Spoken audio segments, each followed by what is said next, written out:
Go ahead. So what were you able to iron out in practice yesterday and maybe kind of get back on track from what we've seen on Monday? Really, there's not a whole lot we want to change in our game. So we brushed up on a couple details, systems areas. We had a good work day. We had real good pace, and we're just looking for execution. For a good solid. I think we had about a 50-minute practice yesterday, which you don't have the luxury of very often.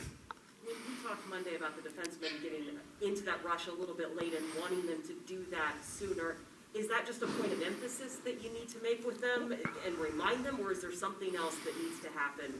No, it's just cohesion between the unit of 5 out there, and making sure that we're ready from the start of the game, and everything goes together. It's not just the transition piece, right? You have to get the puck back first. So that starts with your play without the puck, your tracking, and being able to create tight gaps, tight 5-man gaps that way in order to get the puck back and then get up the ice together. Staying with kind of how you said you don't want to change much as far as tonight's concerned, same lines, same pairings, or are there going to be changes because of injuries? Grubauer will start, and our group of forwards will be the same 12 group of forwards. We'll make one change on the back end. Susie will come out, and Fleury will go back in. When you're looking kind of like for that consistency in your D pairings, especially like with Fleury and Susie, what we've talked about, like what are those things that you're like?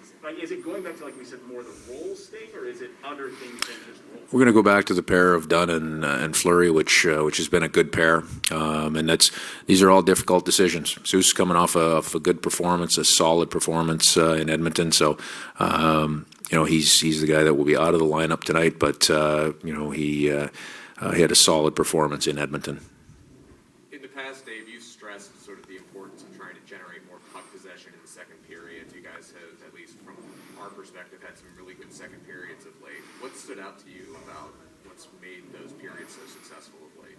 Well, a lot of those, in the second period, you're basing, a lot of things off of the long line change, which is more difficult. It may not seem all that significant, but it's a big piece in the second period. So how often you're able to start with the puck, how often you're able to go and play on the offensive side of the game with energy rather than tired, and trying to get off the ice when you have that situation. Those are all sequences that come together. If one line is able to go out on the ice and set up the next line for success, that usually will lead to good second periods. And focusing in on tonight, what have you seen from Buffalo, at least from a coaching or tactical perspective, that stood out to you? Their ability level is outstanding. They generate an awful lot from the back end, and they're very confident in making plays, getting up ice. So their transition, and the offense that they create off of that has been a real strong point for them. That being said, like any good team, they have good structure in the back end, in their D zone. They're getting good goaltending. And that's that seems to have empowered them from the back end out. How much would you say the league has really become one of where you're talking about transition more, or better yet, the game itself? Because even when you went back to college, was that ever something you guys talked about, or is it something that you find yourself talking about more because everybody's getting faster, or how has that been? No, I don't believe we talk about it anymore or any less. I think transition, in my opinion, has always been a very important part of the game. It's one way to generate offense, or it's one way to give up chances against as well if you don't do it well. So I think, in my opinion, when the term transition is brought up, a lot of times it's only one direction that's thought of. That's not the case. Transitioning from the offensive side of the puck to defense and getting it back is equally as important, and is really the setup to creating offensive transition going the other way. There's a connection in your club between the head coach of the Sabres and one of your scouts, and Cammy and Don.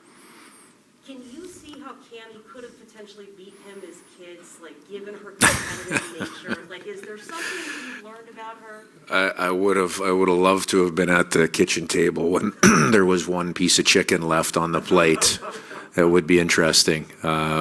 Such a great family. You know, I've known Don for a little while through, you know, back in our, you know, in my days, both in junior hockey as well as in college hockey when he was with the U.S. national program.